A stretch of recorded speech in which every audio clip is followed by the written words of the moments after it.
Ce jour marque les 100 premiers jours de ma prise de fonction en tant que secrétaire général de l'Organisation des États d'Afrique, des Caraïbes et du Pacifique. Lorsque j'ai pris les règnes de l'organisation le 2 mars 2020, j'avais une vision claire de mes 100 premiers jours.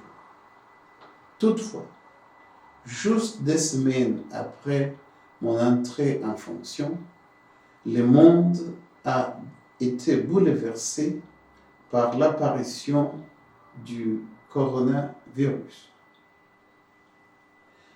Rétrospectivement, je peux décrire ces 100 premiers jours de service comme une période comportant des étapes parallèles.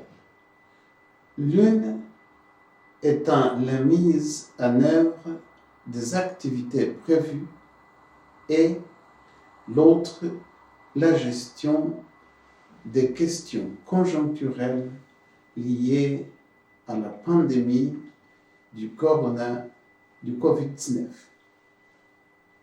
Au cours de mes 100 premiers jours, nous avons pu, avec l'entrée en vigueur le 5 avril 2020 de l'accord de Georgetown révisé, changer avec succès le nom du groupe ACP en Organisation des États d'Afrique, des Caraïbes et du Pacifique, OEA-ACP. En consultation avec les 6 régions de l'OEA-ACP, j'ai nommé l'équipe de la haute direction sur la base de l'équilibre entre les sexes qui représente une plus grande équité parmi les 79 États membres. En outre, dans le nouveau contexte, le secrétariat a continué de servir les États membres pendant la période de confinement consécutif au COVID-19.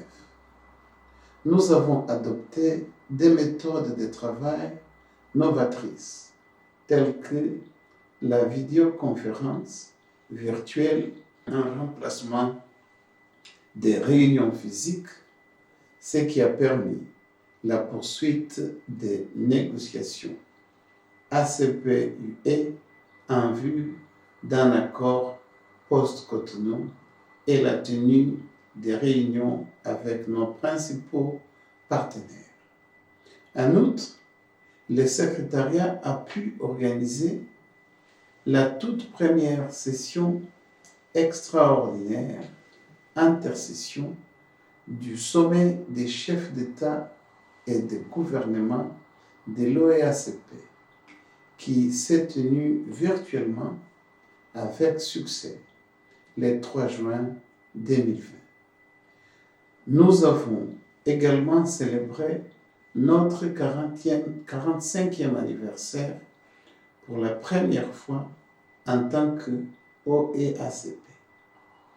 Alors que nous nous adaptons à la normalité améliorée, je mettrai l'accent au cours de la prochaine période sur la conclusion des négociations post-Cotonou, la réforme stratégique du secrétariat de l'OEA-ACP et le lancement des travaux de rénovation de notre siège, la consolidation du rôle de l'OEA-ACP sur la scène mondiale, y compris l'instauration des relations avec de nouveaux partenaires et l'amélioration des services fournis aux membres de l'OEA-ACP. Je suis engagé pour l'avènement d'une OACP novatrice et stratégique qui soit un porte-parole important du multilatéralisme, un acteur mondial fiable et respecté.